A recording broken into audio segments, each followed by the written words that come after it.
cette nouvelle édition dans votre émission absolument d'Égyptien sur les grands événements qui ont marqué que ce soit la scène politique, économique ou même scène du tourisme ici.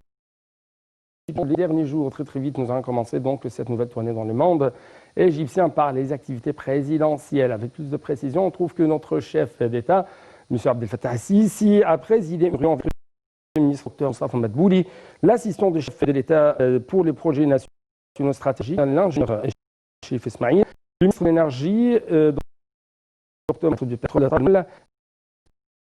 la ministre de la coopération internationale, Dr Rania Al-Mashat, ainsi que bien sûr d'autres responsables. La réunion a porté sur le suivi des règles et de conditions de construction sur l'ensemble des territoires, ainsi que du projet de création des agglomérations bédouines au Sinaï. Le président a examiné les fixations des règles de construction, les procédures liées au permis de construire. L'objectif est ce système de construction en Égypte dans un cadre clair et organisé, régi par des codes et règles d'ingénierie. Selon les directives du président, ce système sera donc le début d'une nouvelle ère d'expansion urbaine organisée, expansion qui sera régie par des règles de construction scientifiques afin de rompre avec l'anarchie des constructions. D'ailleurs, le chef de l'évolution liée à la création d'agglomérations bédouines au nord du Sinaï, un dialogue en cours avec les habitants de la péninsule afin d'avoir leurs besoins, leurs demandes et les activités de développement qui conviennent à chaque agglomération. Le président a également donné des instructions pour commencer immédiatement à établir ces agglomérations bédouines et de les doter de l'infrastructure des services.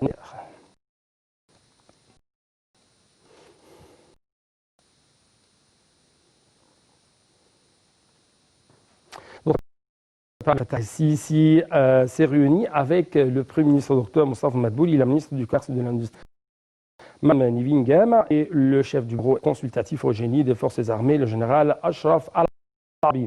Au cours de cette réunion, le chef de examiné la situation des infrastructures depuis à Roubaix, qui, surtout les ateliers, les magasins commerciaux, les expositions. Le président instruit que toutes les installations des projets de cité de Roubaix doivent être mises en place, que les équiper plutôt les machines à garantir la meilleure qualité du produit final, devenant ainsi un modèle à suivre pour les industries spécialisées. Le chef de l'État a demandé de contribuer d'une manière efficace aux efforts de modernisation de ce secteur industriel national, et même de fournir des ressources financières pour répondre à tout besoin supplémentaire de construction ou d'équipement dans la ville de Roubaix.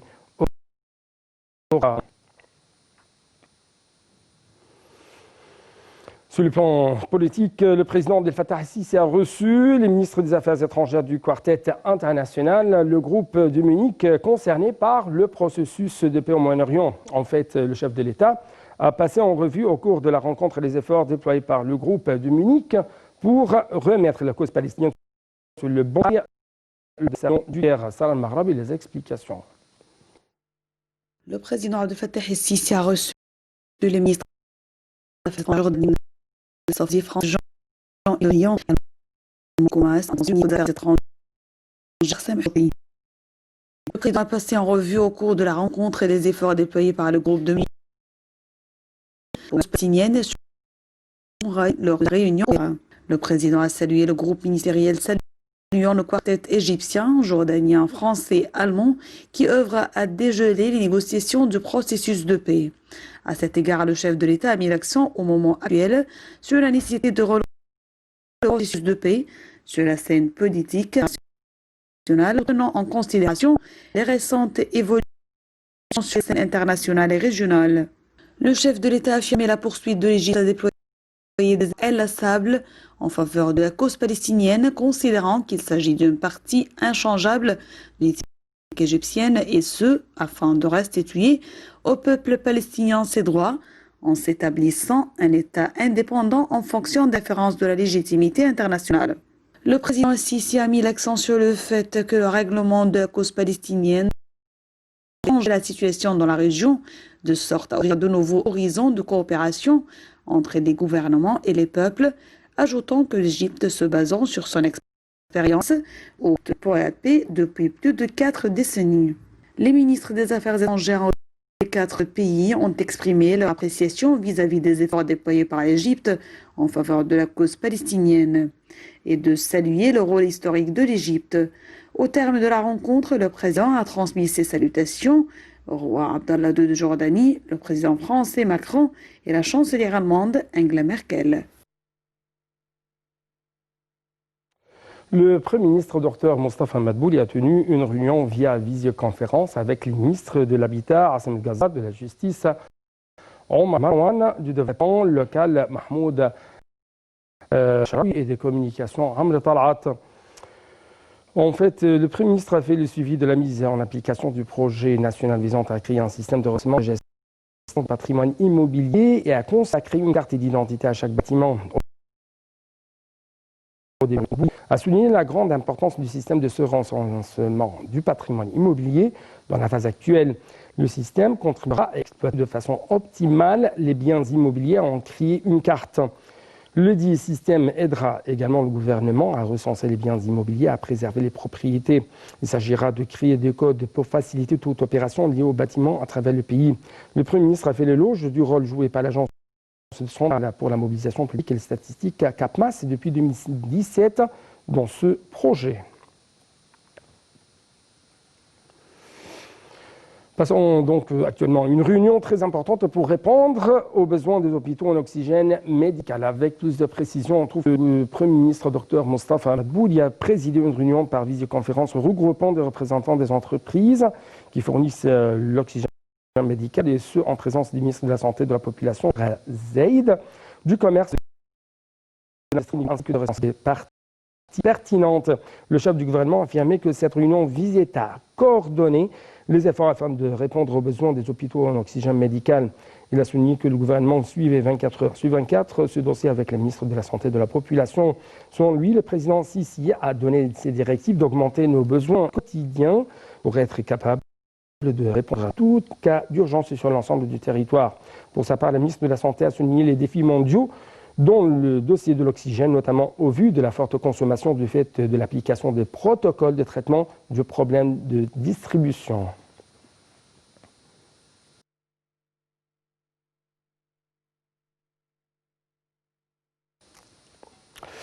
D'autre part, on trouve que le ministre des Affaires étrangères, M. Sameh Choukri, a reçu son homologue jordanien Ayman Safadi en présence du nouvel ambassadeur jordanien au Caire, son Excellence Ayman Adaïla, qui a présenté ses lettres de créance au ministre égyptien des Affaires étrangères lors de cet entretien. Donc, les explications avec notre collègue Salam Marabi.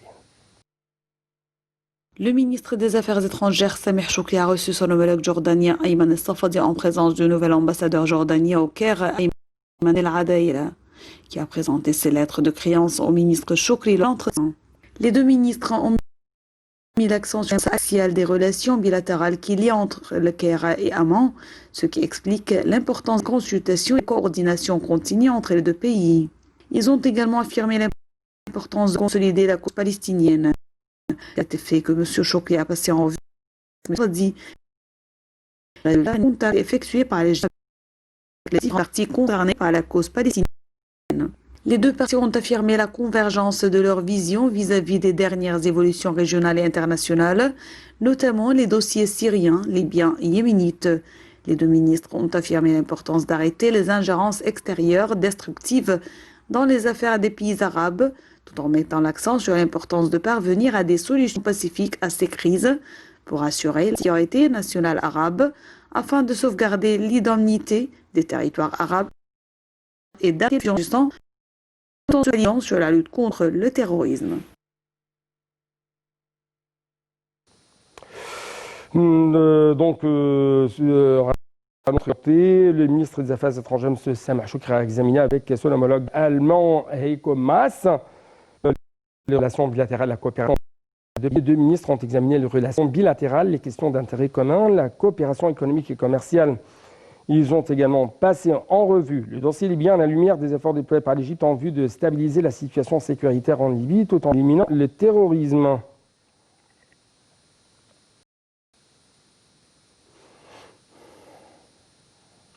Hier, les membres du Conseil des députés ont voté pour choisir leur président, et ce, lors d'une séance inaugurale de la première session du nouveau Parlement. Les explications tout de suite. 5 membres du Conseil des députés, Hanafi Gebeli, Mohamed Salah Abou Hmila et Al-Hakim Youssef Drog et Mohamed Medina ont remis mardi leur candidature au poste de président du Parlement selon la loi du Conseil. La présidente de la séance, Farida Choubechi, a inauguré un comité formé pour superviser le déroulement du vote.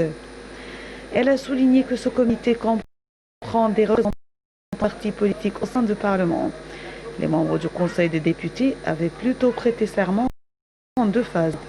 La première membre est élue uninominale au niveau de la seconde phase concerne les parlementaires élus, le système des listes et les parlementaires nommés par le président Fattah el-Sisi. La séance avait été présidée par la membre les plus âgée, Farida Choubechi, et la présence des plus jeunes membres, Fatma Slim et Abanou Baïd. Les décisions de l'autorité nationale des élections et celles du chef de l'État concernant la nomination de 28 membres au Conseil des députés ont été lues lors de cette séance. Madame Choubechi a mis l'accent sur l'importance de se conformer aux mesures préventives anti-coronavirus, soulignant que cette séance se tient dans des conditions exceptionnelles qu'est la propagation de la pandémie du coronavirus.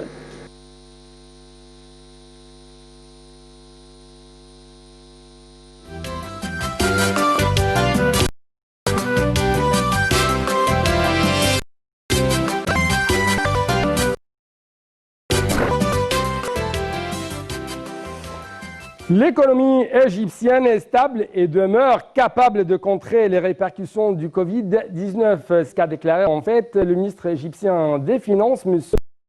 Mohamed Bouait, lors d'un entretien avec l'ambassadeur d'Italie au Caire, M.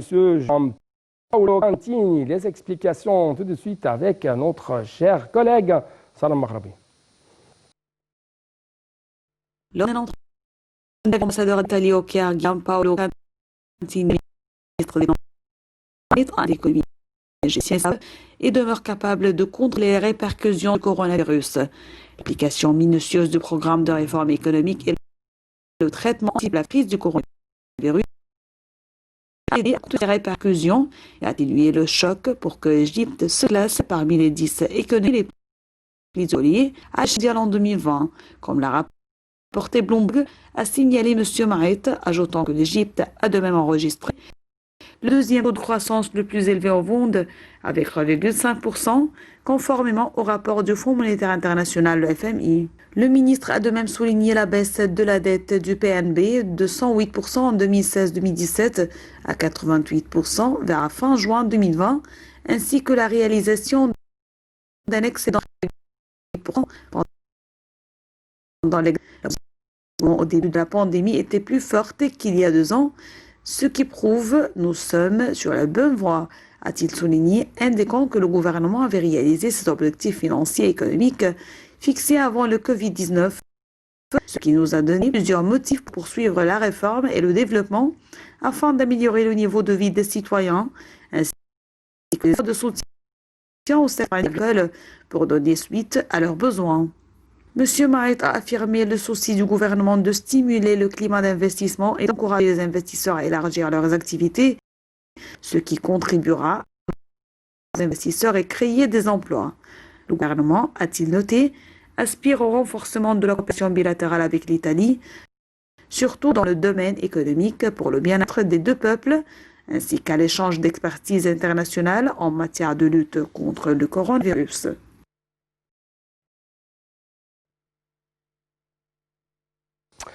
Achevant donc de la construction de 53 étages de la tour iconique de la nouvelle capitale administrative. Selon le ministère de la cette tour est la plus haute d'Afrique, d'une hauteur de près de terminée actuellement en âge dans certains autres quartiers central d'affaires. Elle fait savoir pour la tour iconique.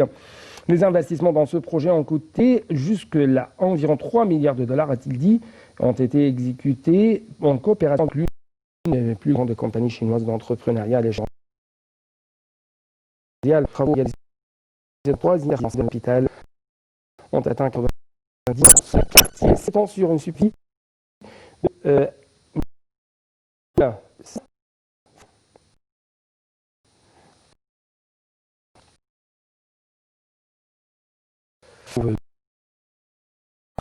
des agglomérations urbaines par nécessité de manœuvre.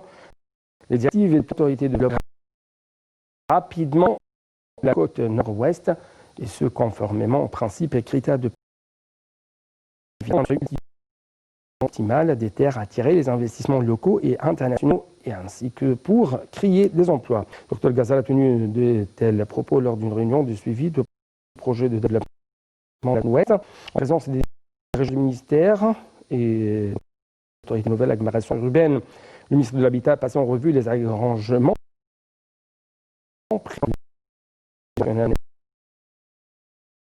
stratégique pour la côte nord-ouest.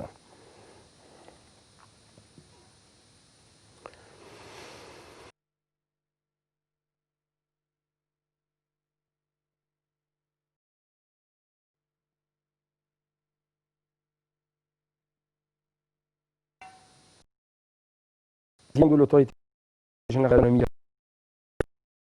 Suisse a indiqué que l'autorité tenait au cours de la dernière année à attirer les nouveaux investissements dans la région 2020-2025, ajoutant que les plans de l'autorité visaient à offrir plus de facilité pour attirer des acteurs du monde entier. Dans un communiqué, M. Zaki a eu décision modifiant certaines dispositions du règlement de la économie de Suisse.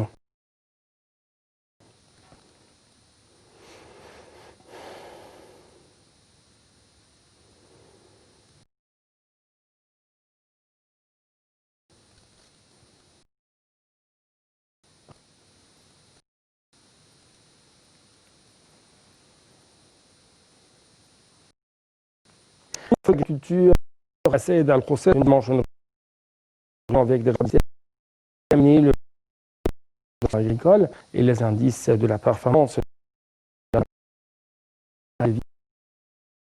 et de Monsieur Procès a passé en revue les cas d'exploitation optimale d'une manière économique, de ressources disponibles, des actifs et des terres dépendants du ministère. Il a jugé nécessaire d'augmenter l'efficacité de l'exploitation des actifs du ministère dont tout gouvernera en accélérant la réalisation de cet objectif, et ce, dans la mise en œuvre des directives de la direction politique de faire tout effort afin d'optimiser l'utilisation des actifs. Donc, nous devons tout de suite clôturer cette édition avec la fin de notre tournée dans le monde de l'économie égyptienne. Donc, je veux vous remercier infiniment et à la prochaine.